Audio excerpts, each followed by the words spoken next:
जय श्री कृष्णा। राधे राधे। आज मैं आपको बताऊंगी कि गाय की पूजा करने के और सेवा करने के क्या क्या फायदे होते हैं, और साथ ही सुनेंगे कामधेनु गाय की कथा।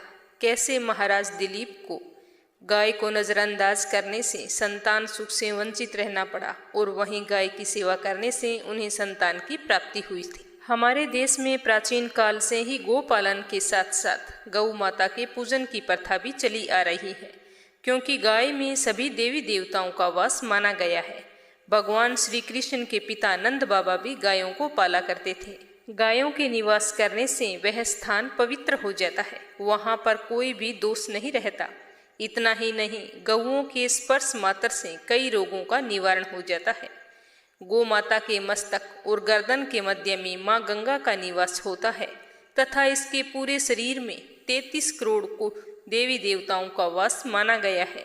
गौ माता की पूजा करने से सभी देवी देवताओं की पूजा का पुण्य सहज ही हमें प्राप्त हो जाता है। देवता, ब्राह्मण, गौ, साधु तथा साध्वी स्त्रियों के बल पर ही यह जगत टिका हुआ है, इसीलिए ये सभी पूजनीय होते हैं। शास्त्रों के अनुसार गौ माता जिस स्थान पर जल पीती है वह स्थान तीर्थ के समान होता है। जिस घर में किसी भी धार्मिक अनुष्ठान के स्थान को गाय के गोबर से लीपा जाता है, वहां पर स्वयं देवता निवास करते हैं।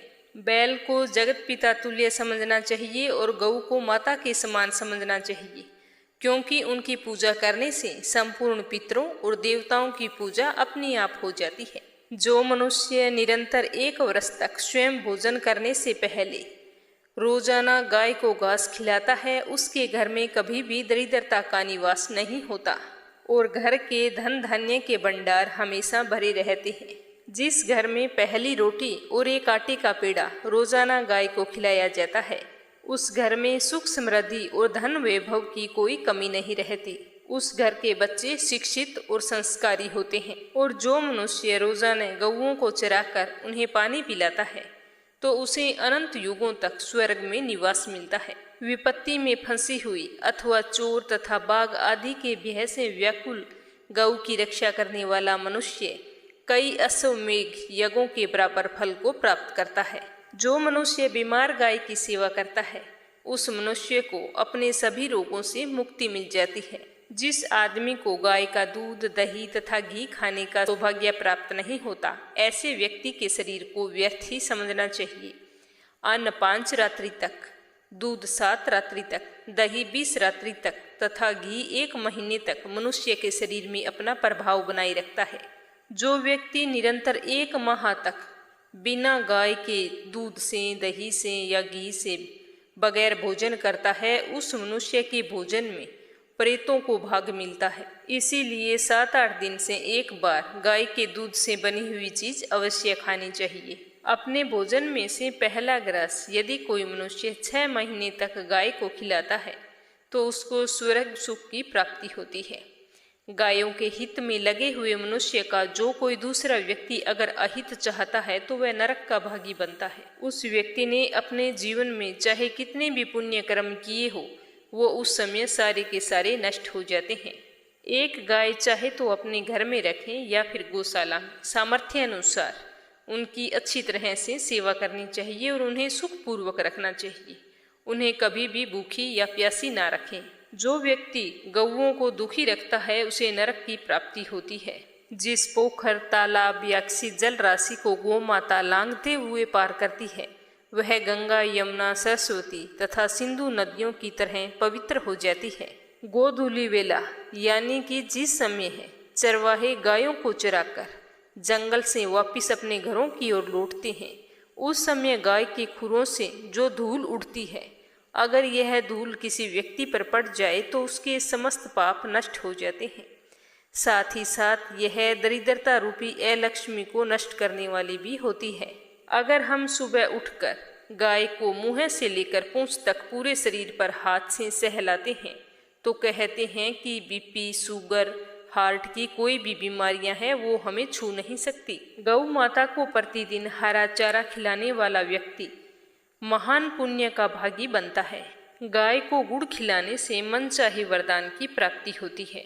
आप जब भी कोई गाय की सेवा करें, उसे चारा खिलाएं, पानी पिलाएं या फिर गुड़ खिलाएं, तो तो गौ माता से सदैव हाथ जोड़कर प्रणाम करें और बोलें कि हे गौ माता, मैं हमेशा आपकी सेवा करूंगा और आपके दर्शन करूंगा। आप अपनी कृपा दृष्टि सदैव मुझ पर बनाए रखें। तो अब अपने सुनेंगे गौ माता की कथा। महाराजा दिलीप ने कामधेनु गाय की बेटी नंदिनी गाय की सेवा क्यों की थी और सेवा करने से उन्हें कौन सा पुण्य फल प्राप्त हुआ। कहानी को अंत तक ध्यान से सुनना और कमेंट बॉक्स में जय हो गौ माता की अवश्य लिखना। तो चलिए शुरू करते हैं गौ माता की कथा। गौ माता की जय हो। महाराज दिलीप और देवराज इंद्र में बहुत ही गहरी मित्रता थी। एक बार देवराज इंद्र ने महाराजा दिलीप को स्वर्ग में बुलाया। वो वहां पर गए तो कहा कि देवों के बीच और असुरों के बीच युद्ध होने वाला है, तो आप हमारी सहायता करें। तो राजा दिलीप सहायता करने के लिए तैयार हो गए। देव और असुरों के बीच में युद्ध हुआ। युद्ध समाप्त होने के बाद में महाराज दिलीप जब पृथ्वी लोक पर लौट रहे थे तो रास्ते में उन्हें कामधेनु गाय मिली, किंतु महाराज दिलीप ने पृथ्वी पर आने की आतुरता के कारण गाय की तरफ देखा ही नहीं, ना प्रणाम किया और ना ही प्रदक्षिणा की। इससे गाय को अपना अपमान महसूस हुआ। तो गाय ने गुस्से में आकर श्राप दिया कि तू निसंतान रहेगा। अगर मेरी संतान नंदिनी गाय तुम पर कृपा करेगी तो ही तुझे पुत्र की प्राप्ति होगी। लेकिन महाराज दिलीप को तो इस श्राप के बारे में कुछ भी पता नहीं था। वे तो पृथ्वी लोक पर लौट आए। कई वर्ष बीत गए, उनके कोई संतान नहीं हुई, तो वे बहुत ही दुखी रहने लगे। राजा, महारानी, प्रजा सभी लोग बहुत ही चिंतित रहते थे और दुखी रहते थे। पुत्र की प्राप्ति की इच्छा से एक बार महाराज दिलीप अपनी रानी को लेकर कुलगुरु महर्षि वशिष्ठ के आश्रम पर पहुंचे। महर्षि तो सब कुछ समझ गए थे। तो महर्षि ने राजा को बताया कि यह गौ माता के अपमान का फल है। सुरभि गौ की पुत्री नंदिनी गाय हमारे आसमान पर रहती है। महर्षि ने यह भी कहा कि कुछ काल तक अगर तुम आश्रम में रहो और मेरी कामधेनु नंदिनी की सेवा करो, जिससे तुम्हें नंदिनी गाय का आशीर्वाद मिलेगा, तो ही तुम्हें संतान की प्राप्ति होगी।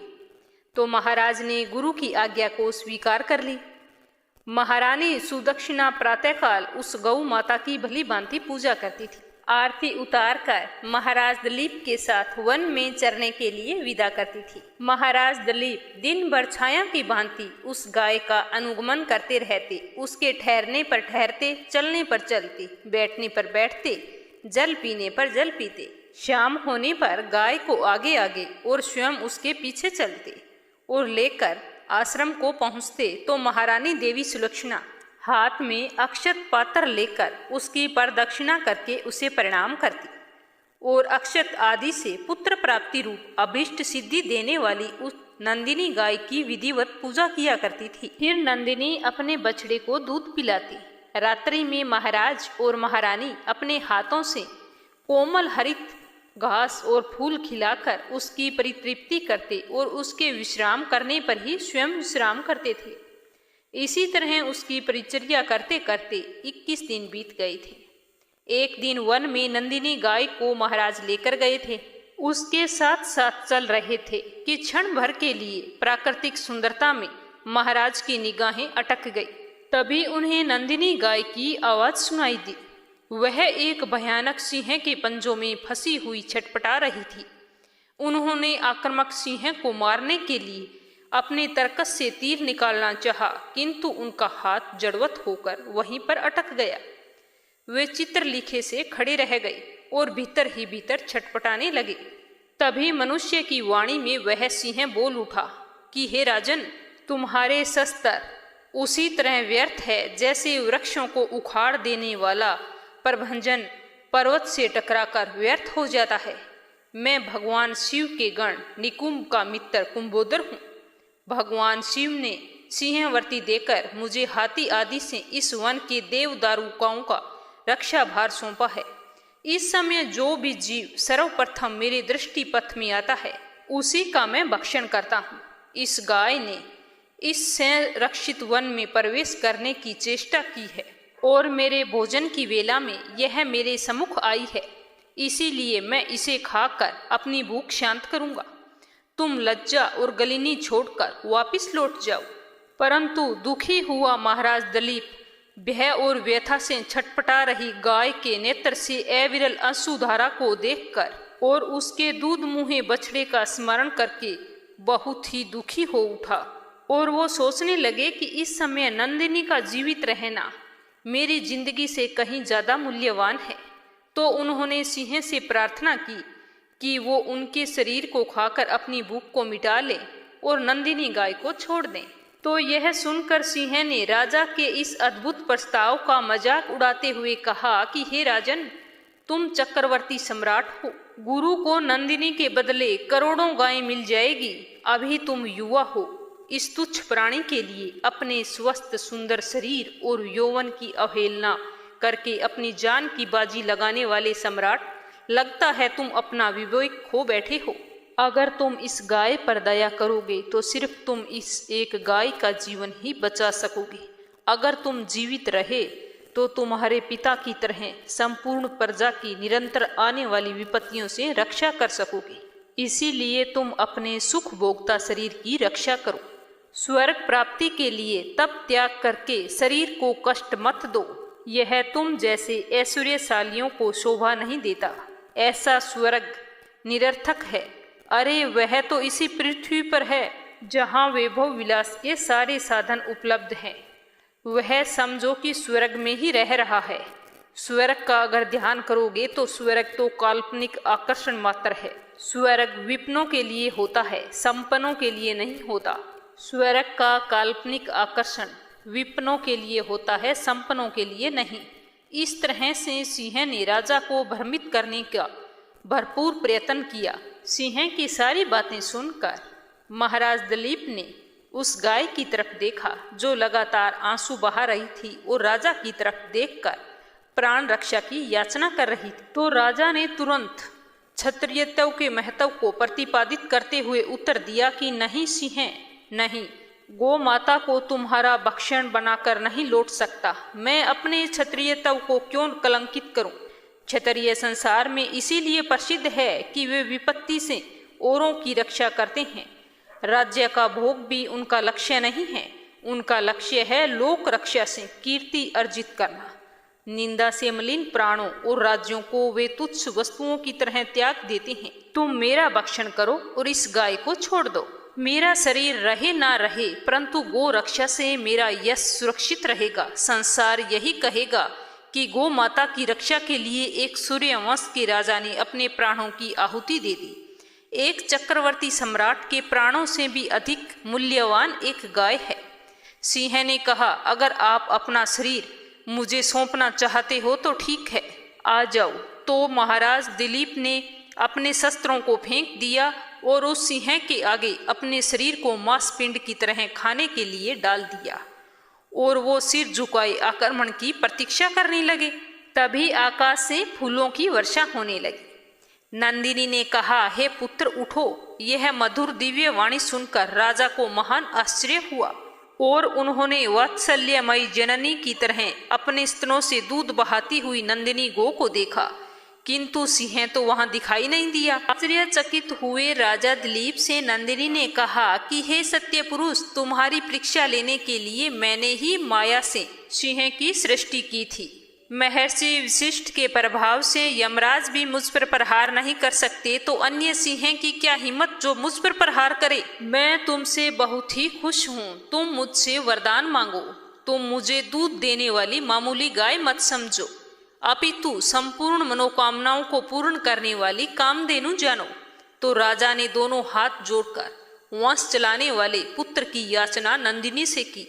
तो नंदिनी ने कहा, तथास्तु। नंदिनी ने कहा कि मैं आपकी गो भक्ति से अत्यधिक प्रसन्न हूँ। मेरे स्तनों से दूध निकल रहा है, पत्तों में उसे दूकर आप पी लो, जिससे तुम्हें अत्यंत प्रतापी पुत्र की प्राप्ति होगी। तो राजा ने निवेदन किया कि माँ, मैं बछड़े से पहले दूध नहीं पी सकता। पहले बछड़ा दूध पिएगा, उसके बाद बचे हुए दूध को मैं पीऊंगा, क्योंकि पहला अधिकार बछड़े का होता है और दूसरा अधिकार गुरुजी का होता है। राजा के धैर्य ने नंदिनी के हृदय को जीत लिया। नंदिनी बड़े ही प्रसन्न मन से राजा के आगे आगे आश्रम को लौट आई। पहले बछड़े ने दूध पिया और फिर महर्षि की आज्ञा से महाराज ने दूध पिया। इस तरह नंदिनी गाय के आशीर्वाद से रघु जैसे महान यशस्वी पुत्र की प्राप्ति हुई। तभी से कहा जाता है कि गौ की पूजा करने से मनुष्य की कोई भी मनोकामना हो वो अवश्य पूर्ण होती है। बोलो गौ माता की जय हो। तो ये थी गौ माता की कहानी। जो भी व्यक्ति गौ माता की मनोकामना हेतु सेवा करता है तो उसे यह कथा रोजाना अवश्य सुननी चाहिए।